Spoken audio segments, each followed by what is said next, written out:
तो यहाँ पर जो मैंने लिए हैं हिंदी के कुछ बहुत ही ज़्यादा महत्वपूर्ण प्रश्न हैं, लेकिन यहाँ पर मैं क्या करूँगा, आज क्वेश्चंस को एक्सप्लेन नहीं करूँगा, आपको सीधे क्वेश्चन बताऊँगा और उससे रिलेटेड आंसर बताऊँगा, क्योंकि यहाँ पर कुछ ऐसा है नहीं। वैसे मैं ज़्यादातर कोशिश करता हूँ कि एक क्वेश्चन कराता हूँ, उससे 4 से 5 क्वेश्चन आपके निकल आते हैं, तो आपको ज़्यादा फायदा हो जाता है। लेकिन आज यहाँ पर ऐसा कुछ नहीं होने वाला है, ठीक है। चलिए देखते हैं पहला प्रश्न। भाषा का अर्थ क्या है? तो भाई आप ऑप्शन देखिए, आंसर आपको क्या लग रहा है? हाँ ठीक है, ऑप्शन जो हो जाएगा, मनोभावों को प्रकट करने वाला सांकेतिक शब्द समूह। अगला प्रश्न देखते हैं, निम्नलिखित में से कौन भाषा का भेद नहीं है? तो इसका जो हमारा आंसर हो जाएगा वो आ जाएगा ऑप्शन नंबर बी, धार्मिक भाषा, ठीक है। अगला है, किसी सीमित क्षेत्र में बोली जाने वाली भाषा को क्या कहते हैं? तो भाई ये क्वेश्चन बहुत इंपॉर्टेंट है, विश्वास मानिए बहुत ज़्यादा इंपॉर्टेंट है। तो इससे हम बोलते हैं बोली, ठीक है। ऑप्शन नंबर बी हो जाएगा सही। भाषा में आदर्श रूप को कहा जाता है? तो भाषा में जो आदर्श रूप होता है उसे बोलते हैं, तो यहाँ पर हमारा जो ऑप्शन सही होगा जाके वो होगा ऑप्शन नंबर सी, मतलब मानक भाषा भी बोलते हैं और परिनिष्ठ भाषा भी बोलते हैं। अगला है, राष्ट्रभाषा का अर्थ। तो राष्ट्रभाषा का अर्थ क्या होता है? ऑप्शन देखिए, आपको क्या लग रहा है? बिल्कुल, जो यहाँ पर आपको टिक लगा दिख रहा है ना, देश में व्यापक रूप से प्रचलित भाषा को ही राष्ट्रभाषा बोलते हैं। अगला है, राजभाषा का अर्थ है। तो यहाँ पर क्या आपका ऑप्शन होगा? बिल्कुल सही, यहाँ पर भी जो टिक लगा हुआ है वो ही सही है। देश में राजकीय कार्यों में प्रयुक्त होने वाली भाषा को ही हम राजभाषा बोलते हैं। अगला है, संविधान में हिंदी को कौन सा दर्जा दिया गया है? तो भाई बहुत से लोगों को अंदर डाउट होता है कि जो हिंदी है भारत की राष्ट्रभाषा है या राजभाषा है। तो भाई ये इंपॉर्टेंट क्वेश्चन है बहुत ज़्यादा, और आपको हर जगह कंफ्यूज करने के लिए पूछ लेता है। तो इसका आंसर जो हमारा हो जाएगा ऑप्शन नंबर ए, राजभाषा। हिंदी हमारे देश की राष्ट्रभाषा नहीं है, ध्यान रखना है। जैसे हमारा देश का जो राष्ट्रीय खेल है वो हॉकी नहीं है, लेकिन बोलते हैं ना। अब कुछ लोगों के अंदर डाउट लगा होगा कि ये बोल क्या रहे हैं, इस पर थोड़ी रिसर्च कर लेना कि हाँ क्या सच में ऐसा कहीं दिया गया है। वह कौन सी बोली है जो मध्य काल में साहित्य की सबसे समृद्धशील भाषा थी? तो मध्यकाल में सबसे ज़्यादा समृद्धशील भाषा कौन सी थी? वो थी हमारी ऑप्शन नंबर ए, ब्रजभाषा। निम्नलिखित में से हिंदी किस राज्य की राजभाषा नहीं है? वो पूछा है कौन से राज्य की राजभाषा जो है वो हिंदी नहीं है। तो भाई आपको आराम से पता होगा कि पंजाब में कौन सी भाषा बोली जाती है। बिल्कुल सही, ऑप्शन नंबर बी हो जाएगा हमारा सही। अगला है, हिंदी शब्द की व्युत्पत्ति हुई है। तो ये तो आंसर आपको पता ही होगा, किससे हुई है? हिंदी शब्द की व्युत्पत्ति सिंधु से। सिंधु क्या था? इसको कमेंट बॉक्स में बता सकते हो आप लोग, सिंधु क्या था, क्या है सिंधु?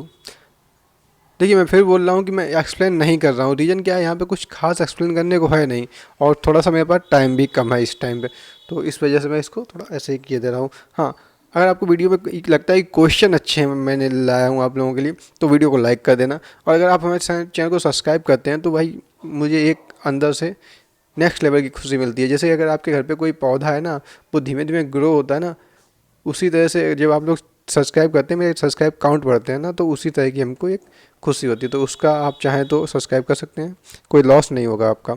अगला है, हिंदी हैं हम, वतन है हिंदुस्तान हमारा। पंक्ति का हिंदी अर्थ, मतलब पंक्ति में हिंदी का क्या अर्थ है? तो बता सकते हो क्या? यहाँ पर जो हिंदी का अर्थ है वो भारतवासी है, ठीक है। अगला है, इनमें से पूर्वी हिंदी की बोली कौन सी है? तो पूर्वी हिंदी की बोली पूछ रहा है कौन सी है, तो वो हो जाएगी बघेली, ऑप्शन नंबर ए। अगला है, हिंदी भाषा का प्रारंभ कब से हुआ है? तो हिंदी भाषा का प्रारंभ कब से हुआ है, बता पाओगे आप लोग? इसका भी ऑप्शन नंबर हमारा हो जाएगा ऑप्शन नंबर ए, 1000 ईस्वी में। अगला है, हिंदी भाषा की लिपि कौन सी है?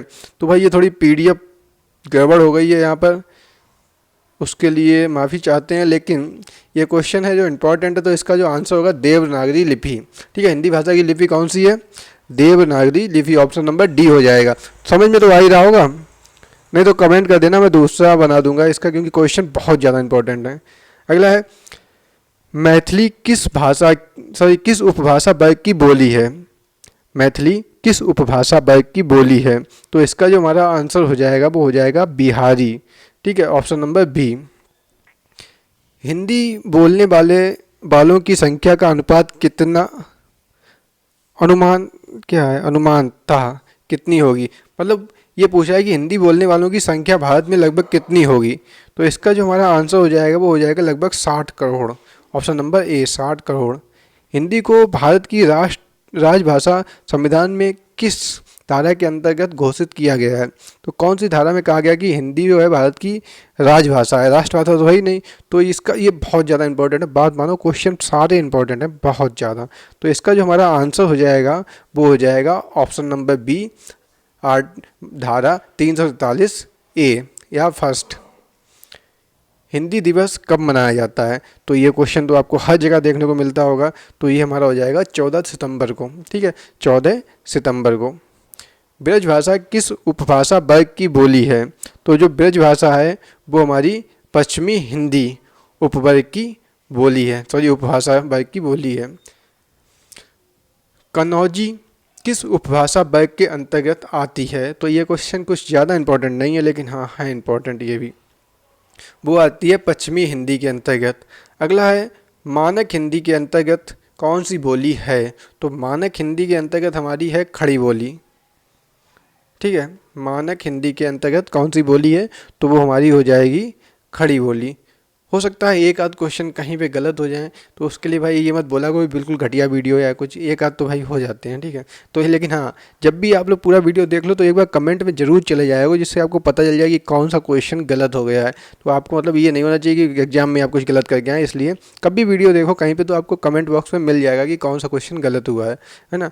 तो कोशिश तो यही करते हैं कि कोई भी गलत ना हो, लेकिन काफ़ी ज़्यादा क्वेश्चन होते हैं तो कुछ ना कुछ तो गड़बड़ हो ही जाता है।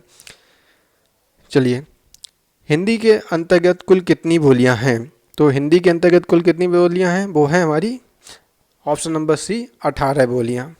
अगला है, इनमें से कौन सा प्रांत हिंदी क्षेत्र में है? कौन सा प्रांत हिंदी क्षेत्र में है? तो ये पूछ रहा है, तो हमारा उत्तर प्रदेश हो जाएगा, ऑप्शन नंबर सी। इनमें से हिंदी किस राज्य की राजभाषा नहीं है? अब वो पूछ रहा है कौन से राज्य की राजभाषा जो है वो हिंदी नहीं है। ठीक है, तो हमारे सामने ऑप्शन ये देख रहे हैं, लेकिन आपने ये सुना होगा ना, सुना ही नहीं होगा, गुजरात में। ठीक है, गुजरात मतलब आंसर हो जाएगा इसका, कुल मिला के समझ लो। कौरवी का दूसरा प्रचलित नाम क्या है? तो कौरवी का दूसरा प्रचलित नाम क्या है? जो कौरवी बोली जाती है वो उसका दूसरा प्रचलित नाम क्या है? तो उसे हम बोलते हैं, क्या बोलते हैं? खड़ी बोली, वही तो है कौरवी, ऑप्शन नंबर सी। खड़ी बोली का नाम इसलिए पड़ा क्योंकि इसे खड़े खड़े बोला जाता है ना। तो ऑप्शन हमारा ये बिल्कुल नहीं होगा, इसकी ध्वनि विन्यास कर्कश है। ठीक है, तो ऑप्शन नंबर ए हो जाएगा, इसलिए इसको खड़ी बोली बोलते हैं क्योंकि इसका जो ध्वनि विन्यास है वो कर्कश है। भोजपुरी बोली का केंद्र है। भोजपुरी किस बोली का केंद्र है? बताओ भाई। वो हमारी क्या हो जाएगी इसका आंसर? इसमें तो सारे सही लग रहे हैं। हाँ, तो ऑप्शन नंबर डी हो जाएगा। ठीक है, अगला है, हिंदुस्तानी शब्द का प्रयोग किस भाषा के लिए होता है? तो भाई आप जो चैप्टर पढ़ रहे हो तो आपको पता होना चाहिए आंसर इसका क्या होगा। ऑप्शन होगा हिंदी, उर्दू, मिश्रित भाषा के लिए, खड़ी बोली के लिए, हिंदी के लिए, तो उपयुक्त सभी के लिए। ठीक है, ऑप्शन नंबर डी हो जाएगा। तो इसमें जो है, निज भाषा उन्नति अहो सब उन्नत को मूल कहकर किसने स्वदेशी भाषा को अपनाने की प्रेरणा दी थी? तो ये जो हमारे थे वो थे भारतेंद्र हरिश्चंद्र। ठीक है, ऑप्शन नंबर डी हो जाएगा। लिपि का अर्थ, लिपि का अर्थ क्या होता है? लिपि का अर्थ होता है ध्वनि चिन्हों का लिखित रूप। ध्वनि चिन्हों के लिखित रूप को ही हम लिपि कहते हैं। ऑप्शन नंबर ए हो जाएगा हमारा सही। इनमें से सर्वाधिक वैज्ञानिक लिपि कौन सी है? तो भाई पूछ रहा है कि सबसे ज़्यादा वैज्ञानिक लिपि कौन सी है, तो वो हमारी देवनागरी लिपि ही सबसे ज़्यादा वैज्ञानिक लिपि है। उसके बाद में अगला क्वेश्चन है, भारतीय संविधान में कि किस भाग में हिंदी को राजभाषा घोषित किया गया है? तो इसका जो हमारा आंसर हो जाएगा भाग 17। भाई देखो क्वेश्चन इंपॉर्टेंट है, ठीक है, तुम लोगों को तो मिल गए। हो सके तो वीडियो को शेयर कर देना एक दो ग्रुप में, जो लोगों का थोड़ा सा हेल्प हो सके, और आपके शेयर करने से हमारा भी मतलब हित होता है। तो भाई लाइक कर दो, क्वेश्चन बहुत ज़्यादा इंपॉर्टेंट है, इस चीज़ को आप समझ रहे होंगे जो लोग पढ़ते हैं ना। चलिए अगला देखते हैं, देवनागरी लिपि का विकास किस लिपि से हुआ है? तो इसका जो हमारा आंसर हो जाएगा वो हो जाएगा ब्राह्मी लिपि, ठीक है। देवनागरी लिपि का विकास किस लिपि से हुआ है? ब्राह्मी लिपि से। अगला है, इनमें से मैथिली भाषा में लिखी गई पुस्तक कौन सी है? तो मैथिली भाषा में कौन सी पुस्तक लिखी गई थी? विद्यापति पदावली, ऑप्शन नंबर डी हो जाएगा हमारा सही। अगला देखते हैं, निम्नलिखित में से कौन सा प्रांत हिंदी क्षेत्र के अंतर्गत नहीं आता है? तो कौन सा प्रांत हिंदी क्षेत्र के अंतर्गत नहीं आता है? तो अभी ऊपर एक क्वेश्चन आया था ना, तो ऑप्शन वहाँ पे गुजरात था, तो यहाँ पे भी गुजरात होगा। नागरी लिपि का उद्भव माना जाता है, तो नागरी लिपि का उद्भव कहाँ से माना जाता है, किससे माना जाता है? तो वो हमारा हो जाएगा ब्राह्मी लिपि से, है ना, ऑप्शन नंबर बी। अगला है, देवनागरी लिपि किस भाषा की लिपि है? तो जो देवनागरी लिपि है ये तो भाई अभी ऊपर बात हुई थी, नहीं हुई थी, इसकी नहीं हुई थी, तो ये अक्षरात्मक है, ऑप्शन नंबर सी। चलिए अगला प्रश्न देखते हैं। अगला है, निम्नलिखित में देवनागरी अंक कौन से हैं? तो भाई इसका आंसर तो आप लोगों को बताना होगा। भाई इसका आंसर क्या होगा, कमेंट बॉक्स में बताओ। भाई बहुत अजीब लगेगा ना, तो इसका आंसर हम तुम्हें बताएंगे, है ना। तो भाई देवनागरी लिपि के अंक मालूम कौन से हैं? मालूम है ये हैं देवनागरी लिपि के अंक, ऑप्शन नंबर 1। अगला है, देवनागरी लिपि को भारतीय संविधान में संघ की राजकाज की भाषा की लिपि कहा गया है क्योंकि ये लिखने में सरल है? नहीं, यह देश में व्यापक रूप से समझी जाती है, ऑप्शन नंबर सी हो जाएगा सही, ठीक है। अगला है, निम्नलिखित में से कौन सी देवनागरी लिपि में सुधार कार्य से संबंध नहीं है? निम्नलिखित में से कौन देवनागरी लिपि के सुधार कार्य से संबद्ध नहीं है? तो ऑप्शन नंबर इसका जो हमारा हो जाएगा वो हो जाएगा जवाहरलाल नेहरू, मतलब ऑप्शन नंबर बी। अगला देखते हैं क्वेश्चन, भारत के किस पड़ोसी देश में देवनागरी लिपि का प्रयोग किया जाता है ना। तो इसका जो आंसर होगा वो हमारा हो जाएगा ऑप्शन नंबर सी। आपको बता दें कि नेपाल जाने के लिए किसी भी प्रकार का वीज़ा नहीं लगता, तो नेपाल में ही मतलब हमारा वही पड़ोसी देश है जहाँ देवनागरी लिपि का प्रयोग किया जाता है। अगला है, देवनागरी दक्षिण भारत की में किस रूप में जानी जाती है? तो देवनागरी जो है दक्षिण भारत में किस नाम से जानी जाती है? वो जानी जाती है वो नंद नागरी, ऑप्शन नंबर सी हो जाएगा हमारा सही। अगला है, देवनागरी के स्थान पर रोमन लिपि का समर्थन करने वाले कौन थे? किसने भाई रोमन लिपि का समर्थन किया था? तो वो हमारे थे Sunit Kumar Chatterjee, option number D हो जाएगा इसका सही।